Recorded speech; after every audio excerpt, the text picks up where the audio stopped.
इस वीडियो में हम लोग देखेंगे क्षेत्र मिति के कुछ अति महत्वपूर्ण प्रश्न को जो परीक्षा में यहाँ से 3 से 4 नंबर प्रत्येक बार आता रहता है। चलिए क्वेश्चन नंबर 1 से शुरू करते हैं। एक वृत्त में बना कोण होता है 360 डिग्री। क्वेश्चन नंबर 2, एक अर्धवृत्त में बना कोण होता है 90 डिग्री। वृत्त का क्षेत्रफल होता है पाई आर स्क्वायर। वृत्त की परिधि का सूत्र होता है 2 पाई आर। वृत्त का व्यास होता है 2 गुणे त्रिज्या। वृत्त की त्रिज्या होती है व्यास बटे में 2 या डी बटे में 2 कह सकते हैं। और बेलन का आयतन होता है पाई आर स्क्वायर एच। 8 नंबर में यहाँ पे दिया गया कि बेलन का पृष्ठीय क्षेत्रफल होता है तो 2 पाई आर एच।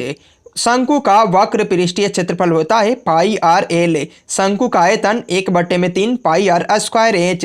अर्धवृत्त का क्षेत्रफल 1/2 पाई आर स्क्वायर। अर्धवृत्त की परिधि होती है पाई आर प्लस डी। अर्धगोले का आयतन हो 2/3 पाई आर क्यू। गोले का आयतन 4/3 पाई आर क्यू।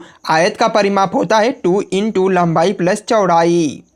इसके बाद 16 नंबर में दिया गया आयत का क्षेत्रफल लंबाई गुणे चौड़ाई होता है। समबाहु त्रिभुज का क्षेत्रफल √3/4 भुजा स्क्वायर होता है। घन का पृष्ठीय क्षेत्रफल 6 गुणे भुजा स्क्वायर होता है।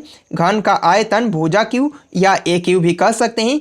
घनाभ का संपूर्ण पृष्ठीय क्षेत्रफल जो होता है 2 × LB plus BH plus HL होता है, जहाँ L लंबाई, B चौड़ाई और H ऊंचाई है। घनाभ का आयतन होता है L गुणे B गुणे H होता है। और त्रिभुज का क्षेत्रफल 1/2 गुणे आधार गुणे ऊंचाई होता है। नंबर 23 में यहाँ पे दिया गया त्रिभुज का क्षेत्रफल 1/2 गुणे आधार गुणे ऊंचाई होता है। त्रिभुज का परिमाप A plus B plus C होता है। और त्रिज्याखंड का क्षेत्रफल θ/360 पाई आर स्क्वायर होता है।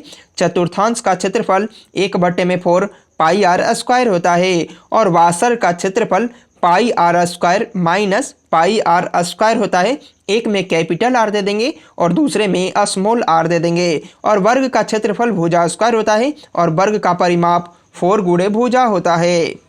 इसके बाद नीचे भी 2 इंपॉर्टेंट क्वेश्चन यहाँ पे दिया गया है कि √3 का जो मान होता है 1.7321 होता है। और पाई का जो मान होता है वह 22/7 होता है, या कह सकते हैं कि 3.14 के बराबर होता है। और यह तीनों में से कभी पूछ दिया जाता है कि पाई एक कैसी संख्या है, तो पाई एक अपरिमेय संख्या है। यदि 22/7 का मान भी पूछा जाए वह भी अपरिमेय संख्या है। यदि 3.14 का मान पूछा जाए तो वह भी अपरिमेय संख्या है। यहाँ से प्रत्येक बार परीक्षा में 3 से 4 नंबर का हमेशा आता ही रहता है, इसीलिए इसको स्क्रीनशॉट लेकर सभी को याद कर लीजिए।